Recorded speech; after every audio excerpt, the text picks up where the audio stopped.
Hi friends, நான் உங்கள் ரேஷ்மா கார்த்திக். எல்லோரும் எப்படி இருக்கீங்க? இந்த ரெசிபி பார்த்திங்கன்னா என்னோடய ஸ்கூல் டைமில் ஈவினிங் ஸ்நாக்ஸாக பாட்டி ரெடி பண்ணி கொடுத்துருவாங்க. நம்ம இலை அடையெல்லாம் செய்வோம் இல்லைங்களா, அதே மாதிரி தான். ஆனால் கொஞ்சம் டிஃப்ரெண்ட் இருக்குது. அடையெல்லாம் நம்ம வேக வச்சு தான் எடுப்போம். ஆனால் இது வந்து நம்ம தோசைக்கல்லில் போட்டு எண்ணெயெல்லாம் ஊற்றாமல் சுட்டு தான் எடுப்போம். வாங்க இந்த ரெசிபி எப்படி செய்யுதுன்னு பார்க்கலாம். அதுக்காக தேவையான அளவுக்கு கோதுமை எடுத்துக்கோங்க. ஒரு 2லேருந்து 3 பிஞ்சு சால்ட் ஆட் பண்ணி கொஞ்சம் கொஞ்சமாக தண்ணி ஆட் பண்ணி மாவு வந்து நல்லா பிசைஞ்சு எடுத்துக்கோங்க. நார்மல் வாட்டர் தான் ஆட் பண்ணணும், சுடு தண்ணியெல்லாம் வேண்டியதில்லை. இப்போ மாவோட கன்சிஸ்டன்சி பார்த்திங்கன்னா சப்பாத்தி மாவோட லூஸாக இருக்கணும். நம்ம கை வச்சு தொடும்போது கையில் வந்து மாவு ஒட்டணும். அந்த பதத்தில் நீங்கள் பிசைஞ்சு எடுத்துக்கோங்க. பாருங்கள், நான் வீடியோவில் காமிச்சிருக்கேன். இந்த பதத்தில் மாவு கொண்டு வந்துக்கோங்க. அப்போ தான் நமக்கு இலையில வச்சு தட்டி எடுக்கிறதுக்கு ஈஸியாக பண்ண முடியும். இப்போ கொஞ்சமாக துருவன தேங்காயோ கரும்பு சர்க்கரையும் எடுத்துக்கோங்க. கூடவே ஒரு 1/2 டீஸ்பூன் ஏலக்காய் பவுடரும் ஆட் பண்ணி நல்லா மிக்ஸ் பண்ணி விட்டுக்கோங்க. நம்ம இன்றைக்கி 2 டைப்பில் அடை செய்ய போகிறோம். ஒன்று வந்து கரும்பு சர்க்கரை வச்சு, இன்னொன்று வந்து நார்மல் ஒயிட் சுகர் வச்சு செய்ய போகிறோம். இப்போ வாழலை இதே மாதிரி ஸ்கொயராக கட் பண்ணி எடுத்து கொஞ்சமாக மாவு எடுத்து வச்சுக்கோங்க. கை வந்து லைட்டாக இந்த தண்ணிக்குள்ளே போட்டு ஈரம் பண்ணிக்கோங்க. அந்த ஈரக்காயோடய வந்து நம்ம மாவு வந்து இலையில இப்படியே தட்டி எடுத்துக்கலாம்.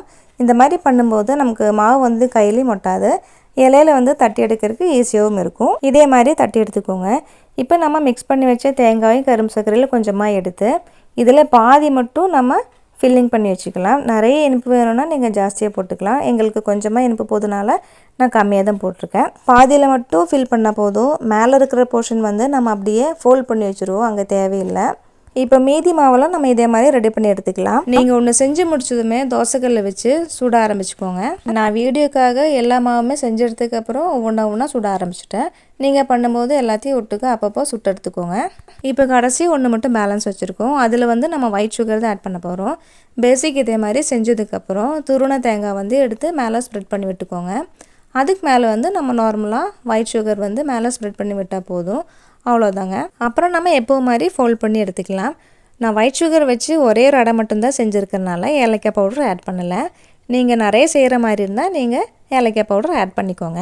இப்போ நம்ம ஒவ்வொன்றா சுட்டெடுக்க ஆரம்பிச்சுக்கலாம். அதுக்காக ஒரு கடாய் வச்சுக்கோங்க. நான் வந்து சப்பாத்தி கல் தான் வச்சுருக்கேன். மீடியம் ஃப்ளேம் வச்சு கல் சூடானதுக்கப்புறம் நம்ம ரெடி பண்ணி வச்ச இலையடை வந்து வச்சுக்கலாம். 1 நிமிஷம் மட்டும் விட்டதுக்கப்புறம் திருப்பி போடுங்க. திருப்பி போட்டு மறுபக்கம் வேகிறதுக்காக 1 நிமிஷம் வச்சுக்கோங்க. அதுக்கப்புறம் நம்ம மறுபடியும் இதே மாதிரி திருப்பி போட்டு 2 பக்கம் 1 நிமிஷம் வேக வைக்கணும். இலையில இந்த மாதிரி ப்ரௌன் கலராக சேஞ்ச் ஆகிடும். ஃப்ளேம் ஜாஸ்தியாக வச்சிங்கன்னா இலை வந்து சீக்கிரம் கருகிடும், உள்ளே வந்து வேகாது. உங்களுக்கு ஆயில் கம்பல்சரியாக வேணும்னா இந்த இலையடை வந்து இறக்கி வைக்கிற டைமில் 1 டேபிள் ஸ்பூன் ஆயில் வந்து இலை மேலே தூவி விட்டு திருப்பி போட்டு நீங்கள் இறக்கி வச்சுக்கோங்க. ஆனால் நான் இந்த ஸ்நாக்ஸுக்கு வந்து ஆயில் யூஸ் பண்ண போகிறதில்ல. ஆயில் இல்லாமல் டேஸ்ட்டு சூப்பராக இருக்கும். என்னோடய ஸ்கூல் லைஃபு பாட்டி கூட இருந்ததுனால எனக்கு இதெல்லாம் சாப்பிட முடிஞ்சது. அந்த டேஸ்ட் இன்னும் வாயில் இருக்கிறனால என்னோடய குழந்தைக்கும் நான் அதே மாதிரி செஞ்சு கொடுப்பேன். இப்போ எல்லாமே இங்கே நல்லா சூடாரி வந்துருச்சு. இது ஒன்றும் சாப்பிட்டாலே போதும், வயிறு வந்து நல்லா ஃபில் ஆகிடும். இது வந்து நம்ம சுகர் போட்டு செஞ்சது. இதோட டேஸ்ட்டும் வந்து நல்லா தான் இருக்குது. ஹெல்த் வைஸ் பார்க்கும்போதும் டேஸ்ட் வைஸ் பார்க்கும்போது எனக்கு அதிகமாக வந்து கரும்பு சர்க்கரை போட்டு செஞ்சது தான் எனக்கு பிடிச்சது. அதுவும் இல்லாமல் எங்கள் பாட்டி செய்யும் போதெல்லாம் பார்த்திங்கன்னா சர்க்கரையெல்லாம் போட மாட்டாங்க, கரும்பு சர்க்கரை தான் போடுவாங்க.